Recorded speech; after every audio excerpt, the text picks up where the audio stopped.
Eh bien, bonjour mes chers amis. Je sais que vous étiez très nombreuses et nombreux à attendre ce petit signe de vie de ma part depuis que je suis sorti de prison. Ça fait déjà une semaine. Et la première des choses, je vous prie de m'excuser d'avoir tant tardé. Je pense que vous allez comprendre que les premiers jours ont été un petit peu des jours de flottement. Il fallait que je me retrouve, que je retrouve ma bien-aimée qui tient le smartphone en ce moment pour enregistrer ce message. À l'heure actuelle, nous sommes dans on va dire, un espèce de gîte très sympathique où il n'y a pas de connexion Internet, il n'y a pas Wi-Fi. Donc on préenregistre ce message qu'on va aller poster plus tard depuis un lieu où nous aurons la connexion. Et tout ça pour vous dire que je n'ai pas encore eu le loisir et la possibilité matérielle de passer la série de coups de fil qu'il est de mon devoir de passer. Mes très chers amis qui m'ont si bien soutenu et accompagné. Et ça, c'est la première des choses que je veux vous dire, c'est que vous avez été tellement nombreux à m'apporter votre soutien, à me porter à bout de bras jusqu'à ce que puisse se produire ce petit miracle de ma sortie. Et c'est pour moi une vraie merveille. Voilà, c'est que du bonheur. Bien. Donc, le mot merci lui-même n'a pas de... Il est bien fade. Alors, j'espère vous rendre au centuple. J'espère vous rendre au centuple tout ce que vous avez fait, ce que vous avez été pour moi. Il est évident que si je suis aujourd'hui dehors, et je dirais même si j'ai été ramené par la peau du cou jusqu'en France depuis le Venezuela, c'est parce que tout se passe ici en cette période. Pour moi, ça m'apparaît aujourd'hui d'une évidence absolue. Et je compte bien donc jouer le rôle qui m'est apparti, ce que j'ai à faire dans cette configuration. Il n'est donc pas pour moi d'actualité de penser à me complaire dans le repos, la récupération, etc. La page de mon incarcération, cet épisode est tournée. Maintenant, je suis ici parmi vous pour la résistance. C'est donc avant tout un message d'espoir, puisque ma sortie est un message d'espoir. C'est le signe que l'ennemi, ma foi, est assez désorganisé. Ils doivent se tirer certainement les pattes les uns les autres. Ils doivent se tirer dans les pattes.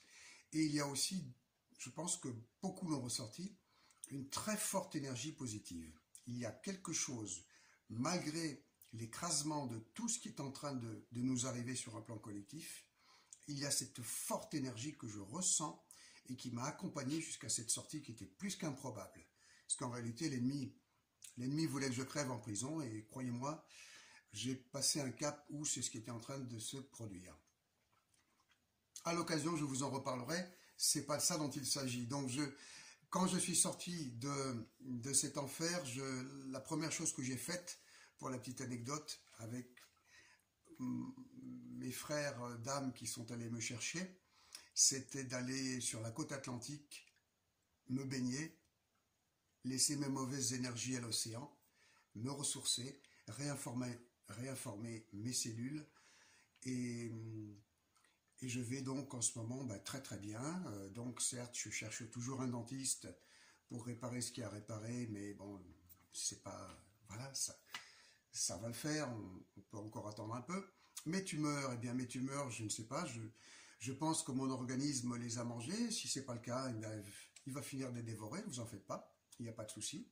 Donc ça aussi, c'est totalement secondaire.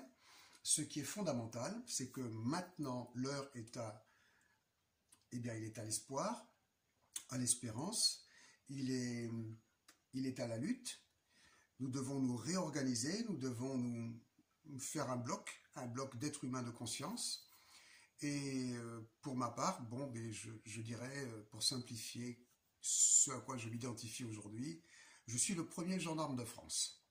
Donc je reprends mon uniforme de premier gendarme de France pour aller au contact de toutes les brigades de gendarmerie de France et de Navarre, puisque vous savez, je crois infiniment en ce corps constitué, bien que l'ayant quitté il y a une trentaine d'années en arrière. J'ai toujours plus que jamais l'idéal vrai du gendarme, et je vais le mettre à votre service, au service de la cause, pour la résistance. Et aujourd'hui, le seul mot, la seule idée qui prévaut pour nous toutes et tous est celle-là, la résistance. Exactement comme il en était lors de cette effroyable Seconde Guerre mondiale. La configuration est très analogue, à part que les forces d'occupation sont beaucoup plus globales. Hein, ce n'est juste qu'un agent infiltré de cette sinistre cabale mondialiste issue donc du pouvoir des satanistes khazars.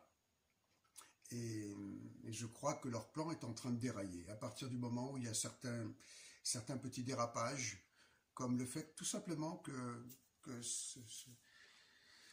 ce petit résistant que vous avez en face de vous ne soit pas mort en prison, mais soit dehors pour vous parler, pour qu'on puisse se réorganiser. C'est déjà un signe qu'ils sont très désorganisés, comme je disais en face. Ils sont en perte de vitesse, et il faut profiter de cette perte de vitesse pour agir vite et fort. Voilà. Donc on y est. Je vais vous recontacter. On va faire un point sur ce qu'il y a lieu de faire. Alors voilà, c'était juste un petit message une fois encore, qui a trop tardé pour sortir. Voilà, je m'en excuse. Je suis avec vous, je suis pour vous, là, avec vous, au milieu de vous. On va rentrer en guerre, puisque il paraît que nous sommes en guerre. Donc j'ai, pour ma part, bien pris au mot ce qu'a dit ce sinistre cloporte de Jupiter. Et effectivement, il semblerait bien que nous subissons une guerre absolument infâme. Eh bien, l'heure est à la résistance. Et maintenant, rendre les coups et neutraliser l'ennemi et mettre fin à cette occupation. Voilà. Mes amis, je vous embrasse tous très fort. Voilà, pour le moment, c'est que du bonheur. Le fait d'être... Mais sur un autre plan que le plan personnel, d'être avec ma chérie, avec ma Jeannette, c'est le fait d'être avec vous pour la résistance. Voilà, c'est ça. C'est ça mon bonheur. À très bientôt.